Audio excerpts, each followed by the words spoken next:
Filipenses, capítulo 2. Nós vamos fazer a leitura dos versículos 1 ao 4.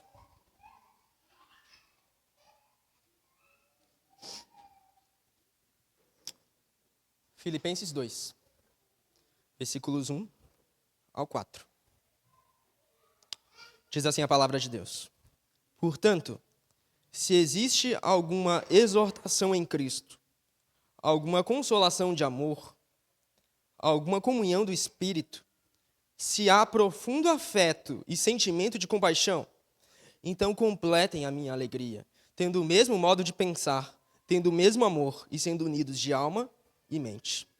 Não façam nada por interesse pessoal ou vaidade, mas por humildade, cada um considerando os outros superiores a si mesmo, não tendo em vista somente os seus próprios interesses, mas também os dos outros. Até aí. Vamos orar? Senhor, estamos diante de Ti, diante da Tua palavra, dada a nós para a nossa instrução. Te pedimos a Tua graça, ilumina nossas mentes, os nossos corações, para que possamos receber com alegria a Tua palavra, que possamos celebrar com coração sincero os Teus poderosos feitos. À medida que nela meditamos, que o nosso coração possa estar cada vez mais próximo de Ti. Abre os nossos olhos e nos ajuda. No nome do Senhor Jesus Cristo. Amém e amém. Irmãos, o que é viver alegre? O que é viver em completa alegria? Nós temos diferentes respostas quanto ao que seja viver de um modo alegre. Nós temos diferentes respostas quanto ao que seria, de fato, uma vida cheia de alegria e de felicidade. Alguns de nós tendem a pensar ou a dizer que uma vida completamente alegre é, então, uma vida recheada por sucesso. Essas pessoas dizem que sucesso é fundamental para ter uma vida alegre. E, portanto, se você não possui um grau acadêmico elevado, portanto, se você não possui uma carreira de respeito, portanto, se você não possui coisas que te tragam sucesso na tua vida, você não pode viver uma vida completamente alegre. Ainda há quem diga que a saúde é fundamental para se ter uma vida alegre. Essas pessoas dizem o seguinte: se nós temos saúde, nós temos tudo, não precisamos de mais coisa alguma. Tendo saúde, está ok. Ok, nós reconhecemos a importância da saúde, ela é muito importante e graças a Deus quando nós temos ela. Nós reconhecemos a importância também de graus acadêmicos e dessas coisas assim. Quando nós temos ela também, é algo que nos agrega. Mas é isso que faz uma vida completamente alegre? É isso que faz uma pessoa ser completamente alegre, feliz, completa, cheia, plena? Parece que o apóstolo Paulo não tinha nenhuma delas. Não tinha saúde, porque o apóstolo Paulo era bastante debilitado. E no último domingo nós vimos, inclusive, o currículo do apóstolo Paulo. Passou por naufrágios e prisões e toda sorte de sofrimento. Mas o apóstolo Paulo parece que era alguém extremamente feliz. O apóstolo Paulo também não era alguém que tinha sucesso. Pense bem, o apóstolo Paulo abriu mão de sucesso quando ele se converteu a Jesus Cristo, porque o apóstolo Paulo tinha uma carreira espetacular a ser seguida no Sinédrio. Ele seria certamente um dos grandes líderes judeus, um dos grandes fariseus de sua época. Tinha tudo para ser, mas abriu mão disso. Abriu mão de ser um dos grandes líderes do Sinédrio, abriu mão de ser um dos grandes fariseus e líderes religiosos da sua época no judaísmo. Abriu mão de todo o sucesso para se entregar a Cristo Jesus e ser preso não uma, mas algumas vezes. E sofrer, não algumas, mas múltiplas vezes. Bem, o apóstolo Paulo não tinha sucesso, não tinha saúde. Mas Filipenses é uma carta cheia de alegria. Nós vimos isso no capítulo 1. No versículo 4 do capítulo 1, e eu sempre te recomendo a acompanhar as exposições com a Bíblia aberta, facilita um pouco. Filipenses 1, versículo 4, diz assim: fazendo sempre com alegria súplicas por todos vocês em todas as minhas orações. Irmãos, olha só, o apóstolo Paulo estava preso, o apóstolo Paulo estava em grilhões, cadeias, o apóstolo Paulo estava sofrendo, mas o apóstolo Paulo estava fazendo o quê? Orando com tristeza? Não, com alegria pelos filipenses. Porque ele sabia que Deus estava fazendo a sua obra no meio deles. E se Deus estava fazendo a sua obra no meio deles, então glória a Deus por isso. Se o reino de Deus está avançando, mesmo em meio às dores e sofrimentos, glória a Deus por isso. É isso que ele diz também no versículo 12. Quero ainda, irmãos, que saibam que as coisas que me aconteceram têm até contribuído para o progresso do Evangelho. Estou sofrendo, é verdade. Estou na prisão, sim, com certeza. Mas o Evangelho tem progredido. E se o Evangelho tem progredido, o que importa? No versículo 18 do capítulo 1, ele diz sobre aqueles que têm motivações erradas ao proclamar o Evangelho e faziam isso só para irritar o apóstolo Paulo. E ele escreve assim: mas que importa? Uma vez que, de uma forma ou de outra, Cristo está sendo pregado, seja com fingimento, seja com sinceridade, também com isto me alegro. Sim, sempre me alegrarei. Nada conseguia roubar a alegria do apóstolo Paulo. A alegria do apóstolo Paulo estava alicerçada não sobre algo que se possa ver, que se possa ter nessa vida, mas sobre Cristo Jesus. O apóstolo Paulo encontrou a imensurável alegria de pertencer a Cristo. E por isso ele se alegrava. Por isso ele se alegrava também quando outras pessoas encontravam essa alegria. E era o que estava ocorrendo entre os filipenses. Os filipenses estavam encontrando a alegria de pertencer a Cristo. Os filipenses estavam encontrando a alegria de estar mais próximos do Senhor. E eles estavam crescendo espiritualmente. Os filipenses estavam crescendo espiritualmente de diversos modos. E Paulo se alegra por conta disso. Mas faltava uma coisa. A alegria de Paulo ainda não estava completa, porque o crescimento dos filipenses ainda não era completo. Os filipenses estavam indo bem na fé, na sua carreira cristã.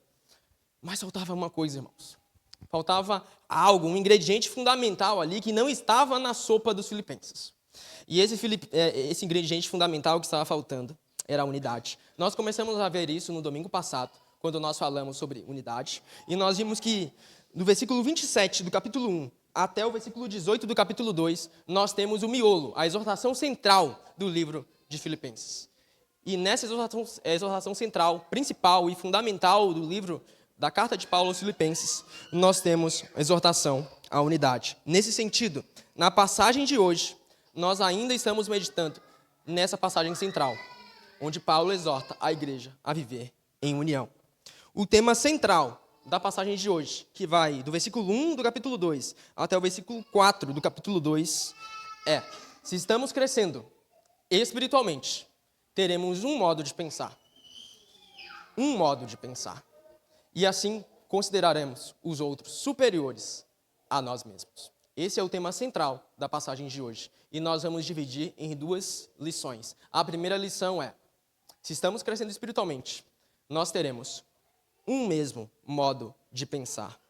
Os filipenses estavam crescendo, como nós temos visto. E Paulo diz isso no versículo 1.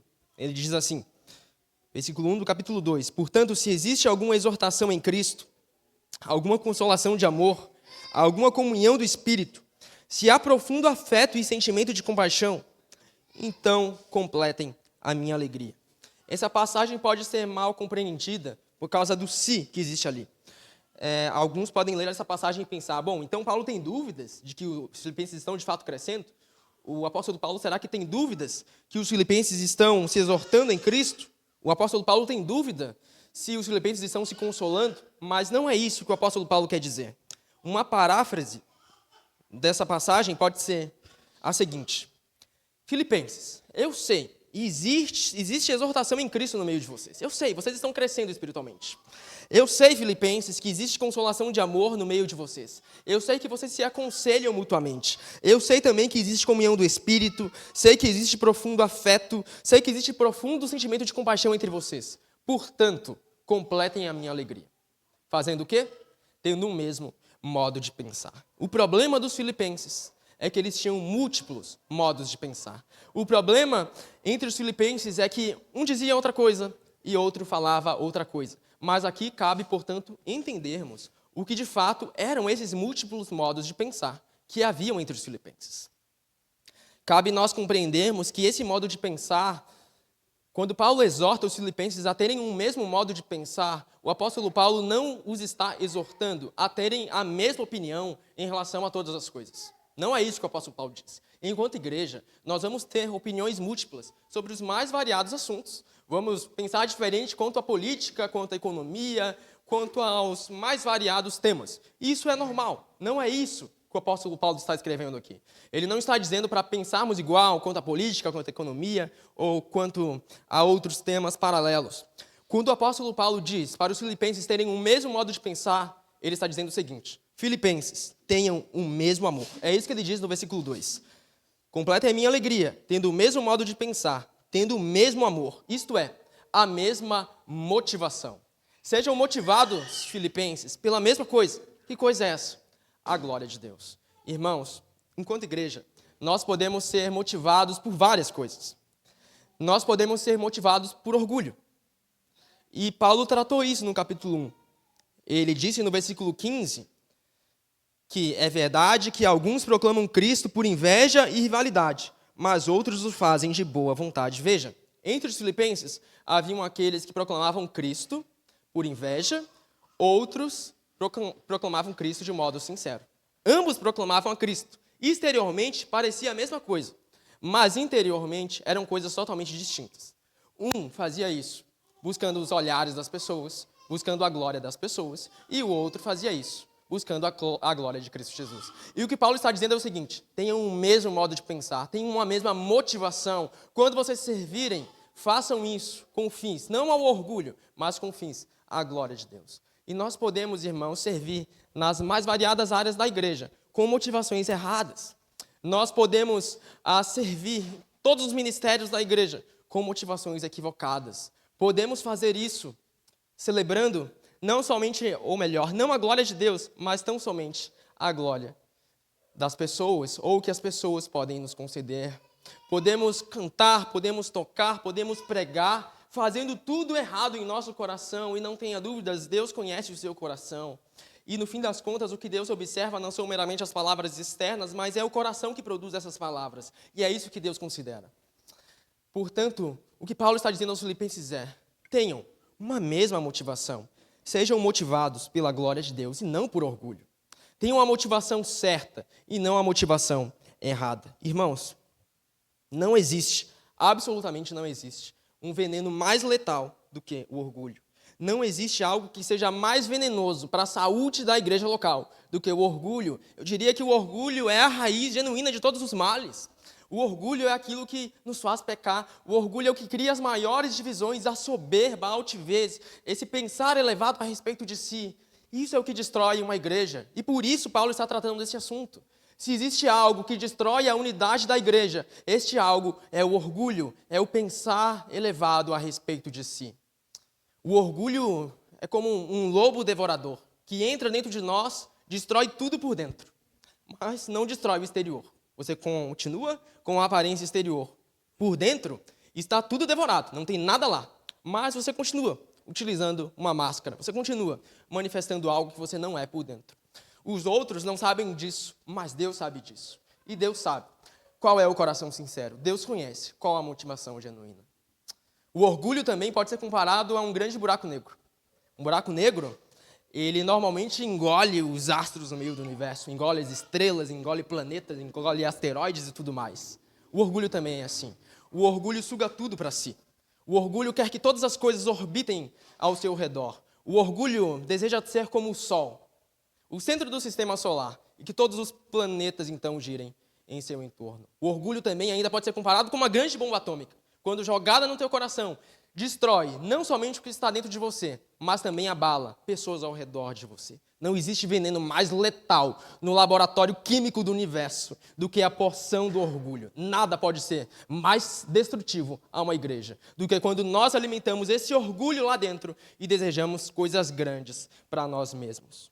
E essa é a pergunta que o apóstolo Paulo quer fazer aos filipenses e nos faz hoje. Qual é a nossa motivação? Por que nós servimos? O que produz os nossos atos de serviço? O que nos faz, de fato, nos envolvermos com a igreja local? A motivação pela glória de Deus? Ou, de fato, o desejo pela glória que os homens podem conceder? Nenhuma ilustração pode ser suficiente para mostrar precisamente quão destrutivo é o orgulho.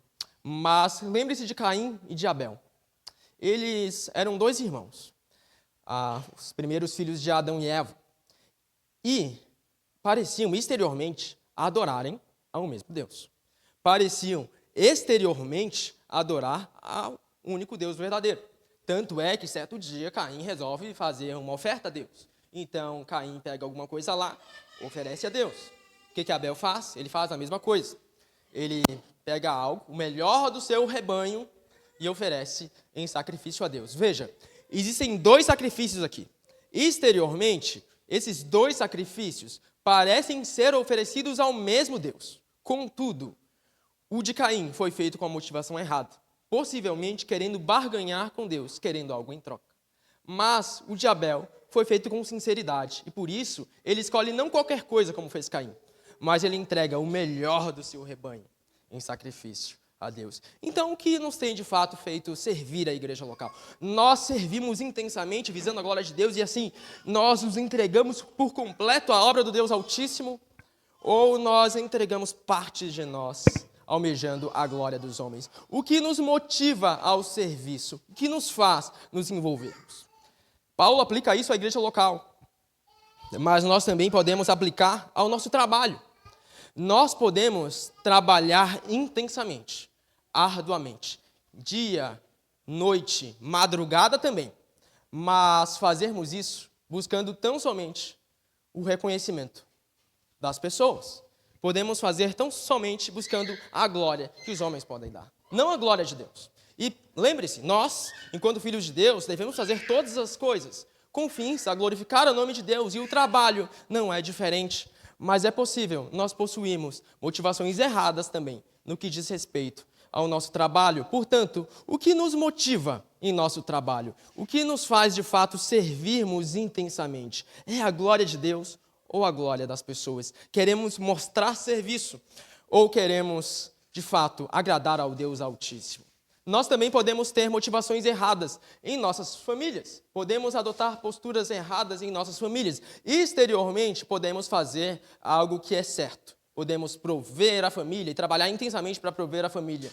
Mas, exteriormente, estar provendo apenas buscando reconhecimento. E quando o reconhecimento não vem, o que ocorre? A frustração. E a nossa frustração entrega que, de fato, nós fazemos isso, não com fins à glória de Deus, mas com fins à nossa própria glória. Portanto, irmãos, o que motiva o nosso coração? Nós temos tido o mesmo modo de pensar, uma mesma motivação enquanto igreja.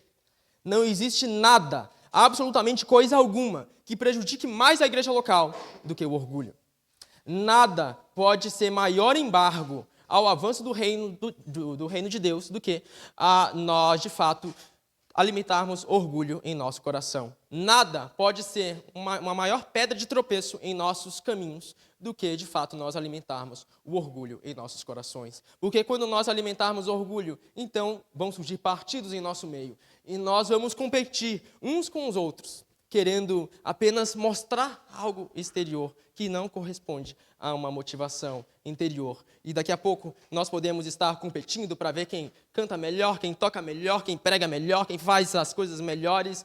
E no fim das contas isso mostra que o que nós buscamos? A glória dos homens? Ou buscaremos a glória de Deus? É impossível vivermos unidos de alma e mente se somos domados pelo orgulho. E é isso que o apóstolo Paulo diz no versículo 2. Diz assim: então completem a minha alegria, tendo o mesmo modo de pensar, tendo o mesmo amor e sendo unidos de alma e mente. É impossível sermos unidos de alma e mente se o mesmo modo de pensar não existe no nosso meio, se a mesma motivação, o mesmo amor não está a regar os nossos corações. Portanto, irmãos, o que nos motiva no nosso dia a dia? Nós vivemos num mundo que nos chama a vivermos com motivações erradas. Nós temos um celular em nossas mãos e nós temos um grande veneno em nossas mãos. O que nós fazemos hoje nas nossas redes sociais, quando nós postamos as nossas conquistas, os nossos bens, aquilo que ganhamos, que adquirimos, algo que alguém nos concedeu? Qual é a nossa motivação quando nós fazemos isso nas redes sociais? Qual a nossa motivação quando postamos fotos das nossas conquistas, dos nossos graus acadêmicos, das nossas grandes viagens? O que nos motiva quando nós fazemos isso? Será que é a glória de Deus? Ou será que estamos buscando a glória dos homens? Será que veladamente não estamos caindo nesse veneno que é o orgulho? Será que não estamos tão imersos numa cultura tomada pelo orgulho que nem sequer enxergamos mais quando estamos sendo orgulhosos e quando não estamos sendo orgulhosos? Será que não estamos tão tomados pela soberba que sequer conseguimos enxergar quando estamos sendo altivos e quando não estamos sendo? Será que essa era tecnológica não propulsiona o nosso orgulho? O que te motiva quando você serve? O que te motiva quando você serve a igreja, serve a sua família, serve o seu trabalho? O que te motiva quando você utiliza as redes sociais? E eu não quero dizer aqui que rede social é um mal por si só. Nada disso. A rede social pode ser muito bem utilizada, mas a rede social também pode ser mal utilizada. E nós, frequentemente, podemos fazer isso para alimentar o nosso orgulho. Motivações erradas que não glorificam a Deus. Portanto, qual é a nossa motivação? Nós temos um mesmo modo de pensar? Nós estamos lutando juntos pela fé no Evangelho, buscando a glória do Deus Altíssimo? Ou nós estamos buscando a glória das pessoas e os olhares delas? É por isso que a primeira lição que o texto de hoje nos fornece é: se estamos crescendo espiritualmente, teremos o mesmo modo de pensar. Isto é, uma mesma motivação. Mas a segunda lição é: se estamos crescendo espiritualmente, consideraremos os outros superiores a nós mesmos. E isso é um pouco estranho de dizer, porque nós não estamos nada acostumados com isso. Não faz sentido, aos olhos de muitas pessoas, considerar os outros superiores a nós mesmos. Na verdade, se você diz isso para um psicólogo moderno, ele vai dizer que você tem uma autoestima baixa, muito possivelmente. Mas parece que é isso que Paulo diz no versículo 3. Não façam nada por interesse pessoal ou vaidade, mas por humildade, cada um considerando os outros superiores a si mesmo. Cada um considerando os outros superiores a si mesmos. Irmão, se o orgulho é um grande veneno, a humildade é o grande medicamento que está sendo aqui receitada pelo apóstolo Paulo. Frequentemente, nós podemos nos pegar discutindo no nosso coração sobre quem é o maior no reino dos céus. Quem é o maior? Fulano? Se fulano pode isso, porque eu não posso também. Nós podemos entrar em rixas e contendas porque nós queremos ser os maiores, os grandes, os poderosos. Foi isso que estava acontecendo com os discípulos de Jesus em Lucas 9. Lucas 9, você não precisa abrir, apenas acompanhe. Diz assim: os discípulos estavam lá com Jesus. No meio do nada, surgiu entre os discípulos uma discussão sobre qual deles seria o maior. Começaram a brigar, a discutir, isso na frente de Jesus. Mas Jesus, sabendo o que se passava no coração deles, o que Jesus faz? Sabendo, conhecendo o coração deles, Jesus pega uma criança, coloca junto de si e lhes diz as seguintes palavras: quem receber esta criança em meu nome, é a mim que recebe. E quem receber a mim, recebe aquele que me enviou. Porque aquele que for o menor de todos entre vocês, esse é que é grande. Essa passagem vem sendo muito mal compreendida, mas vejam o que Jesus faz.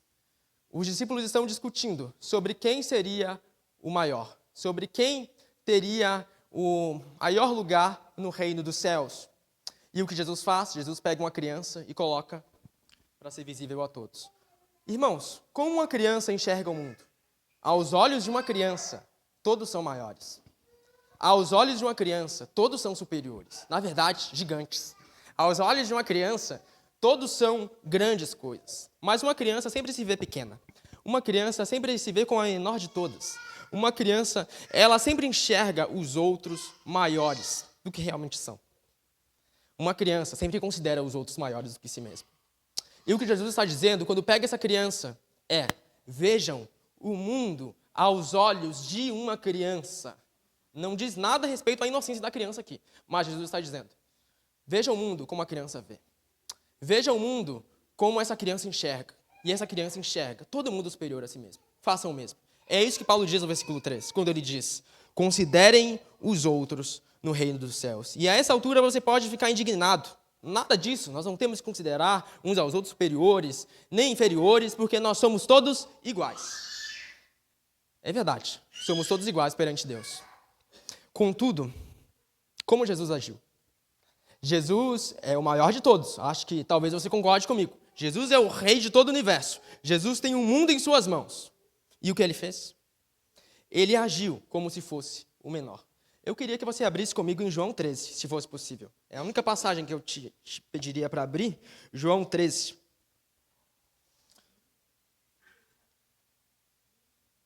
João capítulo 13. Nessa passagem, irmãos, nós temos uma passagem bastante emblemática e paradigmática também para o livro dos Filipenses. Tanto para essa mensagem quanto para a mensagem do domingo posterior. João capítulo 13. Nessa passagem nós temos a famosa passagem do lava-pés. Nós vemos aqui Jesus lavando os pés de seus discípulos. E naquela época, lavar os pés dos seus discípulos era a atividade mais humilhante que se poderia fazer. Naquela época, andar nas ruas era como andar na praia. E então, você certamente chegaria dentro de casa com o pé sujo. Então, todos, assim que entravam dentro de casa, eles teriam que lavar os pés. E quem fazia essa atividade de lavar os pés era justamente os escravos. Só que, em João 13, os discípulos estão reunidos no cenáculo para a última ceia. Estão presentes lá apenas Jesus e seus 12 discípulos. Ninguém mais, nenhum escravo. E os discípulos começam a se entreolhar. Pedro olha para Tiago, Tiago olha para João, João olha para Tomé. E agora, gente, o que a gente faz? Versículo 1. Antes da festa da Páscoa, sabendo Jesus que era chegada a sua hora de passar deste mundo para o Pai, tendo amado os seus que estavam no mundo, amou-os até o fim. Durante a ceia, tendo já o diabo posto no coração de Judas, filho de Simão Iscariotes, que traísse Jesus, sabendo este que o Pai tinha confiado tudo às suas mãos, e que ele tinha vindo de Deus e voltava para Deus, levantou-se da ceia, tirou a vestimenta de cima, e pegando a toalha, cingiu-se com ela.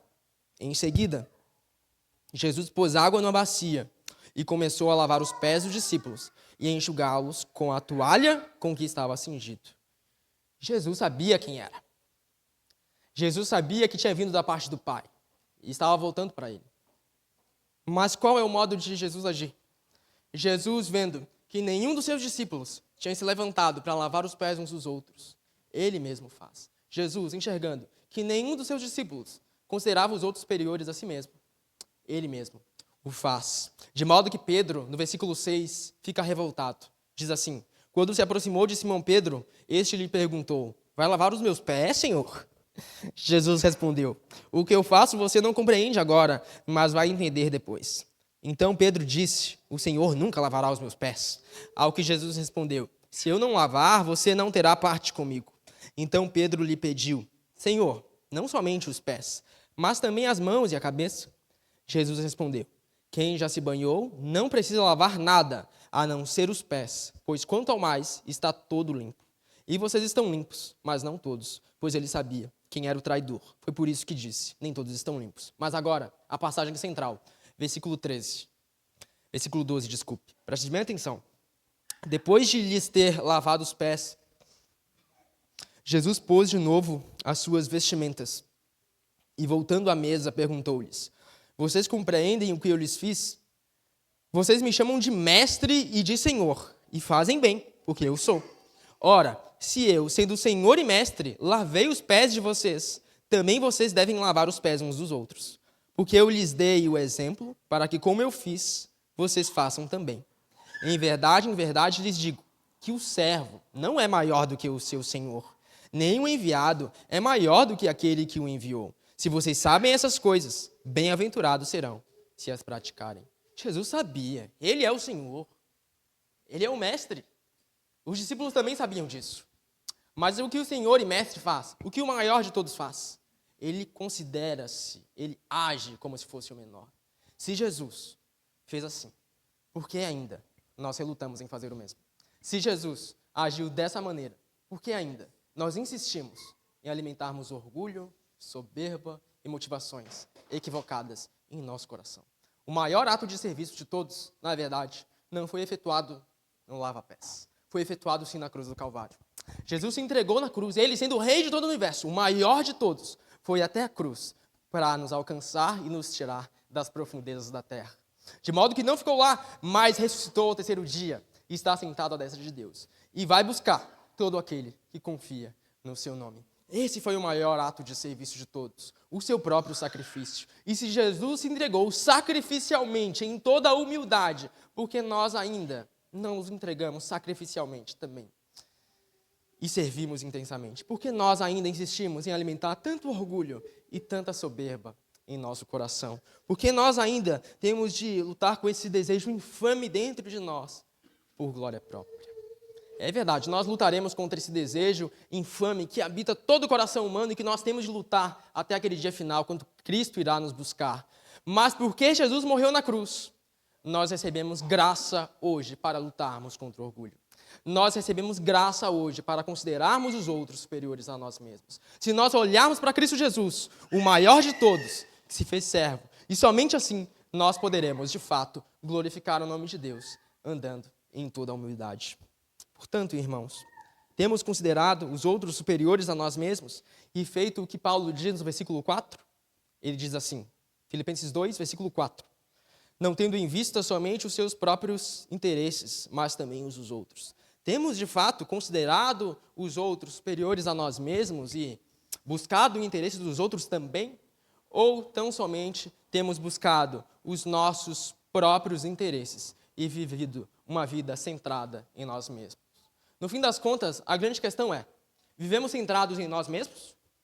Ou vivemos centrados na cruz, em Cristo Jesus, e assim agimos em prol do interesse do nosso próximo, buscando glorificar a Deus através do serviço ao nosso próximo? Qual tem sido, de fato, a nossa postura? O que, de fato, nos motiva? É por isso que a nossa segunda lição é, se estamos crescendo espiritualmente, consideraremos os outros superiores a nós mesmos. Portanto, como enxergamos o nosso próximo, irmãos? A verdadeira alegria não está em viver centrado em nós mesmos. Paulo mostrou isso na prisão. Na prisão ele não tinha saúde, ele não tinha sucesso, não tinha reconhecimento, não tinha fama, não tinha nada. Mas ele estava feliz e muito alegre, por sinal, porque o evangelho de Deus estava avançando. Porque a vida dele não era centrada em si, era centrada em Cristo e, portanto, devotada em favor do seu próximo. Paulo é um exemplo de uma vida que vive centrada em Cristo Jesus e, assim, transborda em todo genuíno louvor a Deus. Portanto, onde está, de fato, a nossa alegria? Nós temos buscado a alegria nas nossas realizações pessoais, nós temos buscado a alegria nos nossos graus acadêmicos, nós temos buscado a alegria naquilo que nós efetuamos em nosso trabalho, ou temos buscado a nossa alegria no próprio Deus Altíssimo, que se entregou a si mesmo na cruz do Calvário. Onde está a nossa alegria, enfim? Onde nós depositamos a nossa fé e a nossa confiança? Nós temos olhado para Jesus Cristo e, portanto, temos andado em humildade como servos, sendo uma comunidade de servos, proclamando o evangelho do Rei? Ou nós, de fato, temos dado vazão ao lobo devorador do orgulho, de modo que estamos vazios por dentro, por mais que pareçamos cheios aos olhos de quem vê? Eu não conheço o seu coração e você também não conhece o meu coração. Mas Deus conhece os nossos corações e essa é a grande questão aqui. E, portanto, como Deus enxerga o seu coração? Como Deus enxerga o estado da tua alma hoje? Como Deus enxerga as tuas motivações? O teu serviço a Ele? Como Ele enxerga aqueles atos que você pratica na igreja local? Como Deus enxerga o serviço que você tem prestado no seu trabalho? Como Deus enxerga a postura que você tem adotado em sua família? Deus aprova isso, as motivações do teu coração? Ou nós temos vivido hipocritamente, usando máscaras? Qual é a nossa postura, então, como igreja de Deus? Vivemos em unidade, um só combate, uma só fé? Qual é a nossa postura, irmãos? Que assim como os filipenses, possamos lutar juntos pela fé do Evangelho e possamos ouvir a palavra que nos chama a andarmos unidos com uma só fé, um só pensamento, uma só motivação, a glória do Deus Altíssimo. Amém? Eu quero te convidar a orar comigo. Se você puder, se coloque de pé. Vamos orar a Deus.